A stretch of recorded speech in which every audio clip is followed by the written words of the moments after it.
Frère Branham raconte. Yeah! Salut les amis.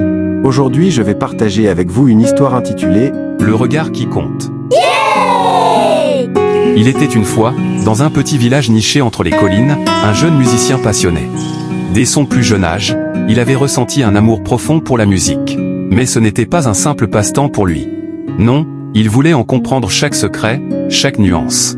Il s'était donné corps et âme à son art, apprenant chaque instrument qu'il pouvait toucher, étudiant chaque note, chaque silence. Ce n'était pas la gloire qu'il cherchait, mais la maîtrise parfaite, celle qui élève l'âme.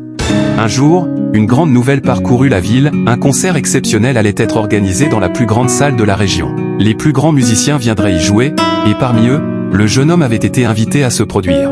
C'était l'occasion rêvée pour lui de partager son art. La nuit du concert arriva. La salle était comble, vibrante d'attente. Les lustres scintillaient, les murmures s'éteignirent lorsque le jeune musicien entra en scène. Un silence sacré s'installa. Alors, il posa ses doigts sur son instrument, et la musique s'éleva.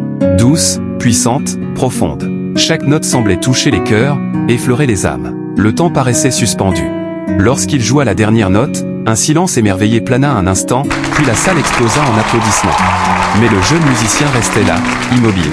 Son regard ne descendait pas vers la foule. Non, il fixait un point bien plus haut. Les spectateurs, d'abord surpris, commencèrent à suivre son regard. Et là, tout en haut, dans un balcon discret, se tenait un vieil homme. Son maître. Celui qui lui avait tout appris, qui l'avait corrigé, encouragé, poussé à se dépasser. Le jeune homme scrutait le visage de son maître, cherchant un simple signe d'approbation. Un hochement de tête, un sourire discret. Car aux yeux du jeune musicien, les cris de la foule, les louanges et les acclamations n'avaient pas de valeur s'ils n'étaient pas soutenus par l'approbation de celui qui l'avait guidé. Peu importaient les honneurs du monde, il ne désirait qu'une chose, plaire à son maître. La foule comprit alors.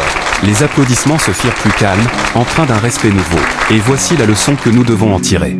Dans ce monde bruyant, où les voix s'élèvent de toutes parts pour nous applaudir ou nous critiquer, il est facile de se laisser emporter par l'opinion des autres.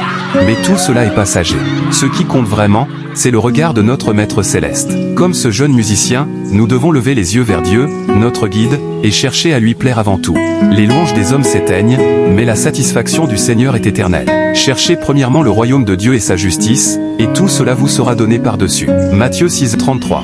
Puissions-nous vivre chaque jour non pour l'approbation du monde, mais pour celle de Dieu, notre Père et Maître.